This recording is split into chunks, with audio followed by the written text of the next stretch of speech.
అస్సలాముఅలైకుం వరహమతుల్లాహి వబర్కాతుహు. జై భీమ్. నా పేరు Umar Farooq, minority rights forum Kosta Andhra ప్రెసిడెంట్ని.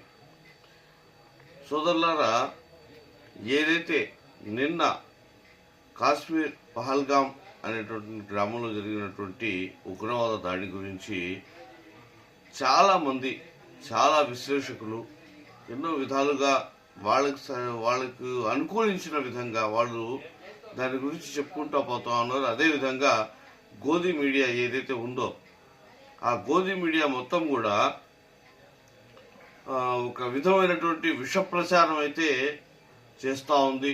అదేంద్రా అంటే నువ్వు హిందువా ముస్లింవా అని చెప్పి మరీ కాల్చారు, అడిగి మరీ కాల్చారు అనేటటువంటి వాదన వినిపిస్తూ ఉంది.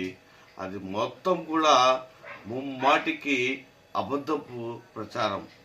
ఈ గోధి మీడియా కావాలని ఒక ప్రచారాన్ని, అబద్ధపు ప్రచారాన్ని తన రేటింగ్ కోసం లేదా ఇంకో దానికోసమో దాన్ని పెంచుకుంటూ పోతుంది తప్ప ఇంకేమీ లేదు అన్న విషయం ప్రతి ఒక్కరు గమనించుకోవాలి.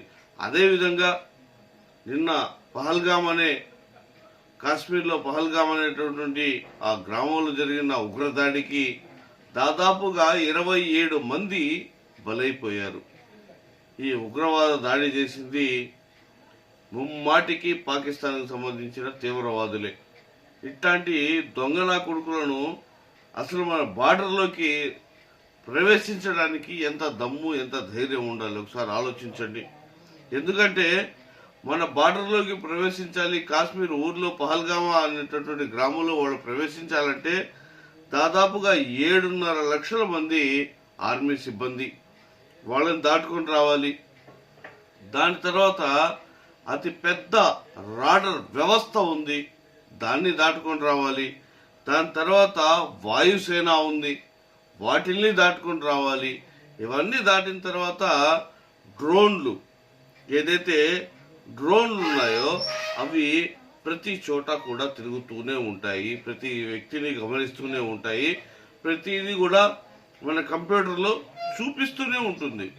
వీటన్నిటిని దాటుకొని అది కూడా మిలిటరీ, ఏదైతే మన ఆర్మీ మిలిటరీ డ్రెస్సెస్ ఉన్నాయో వాటిల్ని వేసుకొని అంత దూరం, మరి 250 కిలోమీటర్ల దూరం వాళ్ళు ప్రవేశించగలిగారు అంటే ఇది ముమ్మాటికి మన కేంద్ర ప్రభుత్వం చేస్తున్నటువంటి దురాక్రమణ, దుశ్చర్య, దరిద్రపు కుట్ర అని మాత్రం బహిర్గతం అవుతా ఉంది.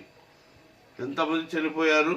27 మంది చనిపోయారు 30 మందిలో. దాంట్లో 15 మంది ముస్లిం సోదరులు ఉన్నారు. ఇంకో మాట, అక్కడ కాపాడింది కూడా ముస్లిం సోదరులే. ఏదైతే మోడీ గారు ఫస్ట్ నుంచి ఒక ప్రిపరేషన్ చేస్తుంటారన్నమాట, అంటే ప్రీ ప్లానింగ్ అంటారు దీన్ని. ఎలాంటి ప్రీ ప్లానింగ్ అంటే 370 ఆర్టికల్ వచ్చినప్పుడు, ఆ నల్ల చట్టాన్ని తీసుకొచ్చినప్పుడు కాశ్మీర్ పండిత్ అని చెప్పేసి హిందూ ముస్లింల మీద తగ్గులు పెట్టారు. దాని తర్వాత ఎన్ఆర్సీ సిఏఏ అనేటటువంటి నల్ల చట్టాన్ని తీసుకొచ్చిన తర్వాత ఇక్కడ పోయేసి పుల్వామా దాడులు అని చెప్పేసి మరో దాన్ని కాశ్మీర్ వైపే మొగ్గు చూపించారు. ఇప్పుడు దేశవ్యాప్తంగా నిరసనలు వెల్లువెత్తే సమయంలో మరి ఈ బీహార్లో ఎలక్షన్ జరుగుతూ ఉంది. ఆ ఎలక్షన్కి సంబంధించి క్యాంపెయిన్లో ఏదైనా చెప్పుకోవాలి అంటే ఇవన్నీ అయిపోయాయి కాబట్టి ఇక లేటెస్ట్గా చెప్పాలి. ఆ చెప్పేదాని గురించి దరిద్రపు బీజేపీ ప్రభుత్వం చేస్తున్నటువంటి కుట్ర అని మాత్రం బాగా అర్థమవుతుంది. ఈ వక్ఫ్ బోర్డు సవరణ బిల్లు పేరుతో ఏదైతే ముస్లిం సమాజం మీద వీళ్ళు తీసుకొచ్చినటువంటి నల్ల చట్టానికి దేశవ్యాప్తంగా నిరసన జ్వాలలు వస్తున్నాయి. దానికి దారి మళ్లించడానికే మరి ఈరోజు మన పహల్గాం అనేటటువంటి గ్రామంలో ఉగ్రదాడి జరిగింది. మొత్తం దేశం ఇప్పుడు ఎటువైపు చూస్తూ ఉంది? కాశ్మీర్ వైపు చూస్తూ ఉంది. మరి ఆ విధమైనటువంటి కార్యాచరణ ఇప్పుడు చెప్పండి, మోడీ గారు ఏం చెప్తారు? మోడీ గారిని అడిగితే ఇదంతా నెహ్రూ గారి వల్ల జరిగిందంటారా? లేకపోతే మహాత్మా గాంధీ వల్ల జరిగిందంటారా, లేకపోతే ప్రియాంక గాంధీ వల్ల జరిగిందంటారా? ఎవరి గురించి చెప్తారు? లేకపోతే రాహుల్ గాంధీ చెయ్యి దీంట్లో ఏమైనా ఉందని చెప్తారా? కేంద్రంలో ఉండేది మీ ప్రభుత్వము. కేంద్రాన్ని, మొత్తం రాష్ట్రాన్ని, దేశాలను శాసిస్తున్నది మీ ప్రభుత్వము. మరి మీ ప్రభుత్వంలో ఇంత పెద్ద దాడి జరిగితే ఎవ్వరికీ తెలియదు కూడా, ఒక్కరికి కూడా, అక్కడ ఉన్నటువంటి కాశ్మీరీయులకు కూడా ఈ విషయం తెలియదు అంటే ముమ్మాటికి ఆశ్చర్యం వేస్తా ఉంది సోదరులారా. ఒక్క విషయాన్ని అయితే గమనించండి, ఇందులో హిందూ ముస్లిం ఇద్దరు చనిపోయారు. దీన్ని కేవలం ఒక మతానికి రుద్ది మరి ఈరోజు చేస్తున్నటువంటి హింసాకాండను ప్రతి ఒక్కరు కూడా ఖండించాలి. దేశవ్యాప్తంగా హిందూ ముస్లిం సిక్ ఇసాయి అనేటటువంటి మనం అంతా కూడా భాయి భాయి అనే నినాదాన్ని మరోసారి బయటికి తీసుకొని రావాలి. ఎందుకంటే ఇప్పుడు పహల్గామ్లో జరిగింది ఉగ్రదాడి, అది పాకిస్తాన్ వాళ్ళు చేసింది.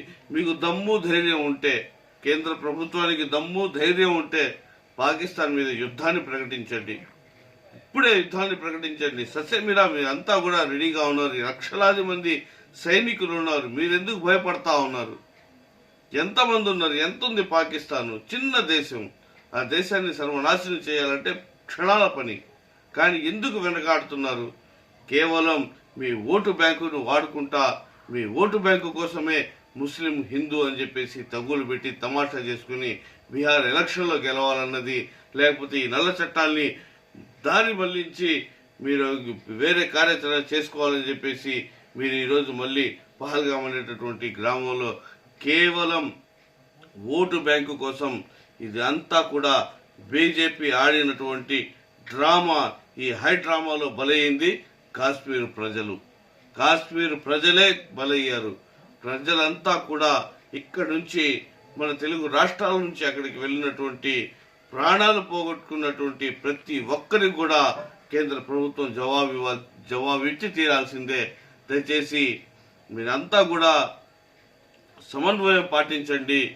దయచేసి ఎవరు కూడా ఎక్కడ కూడా కులాలని, మతాల్ని అంటించవద్దు.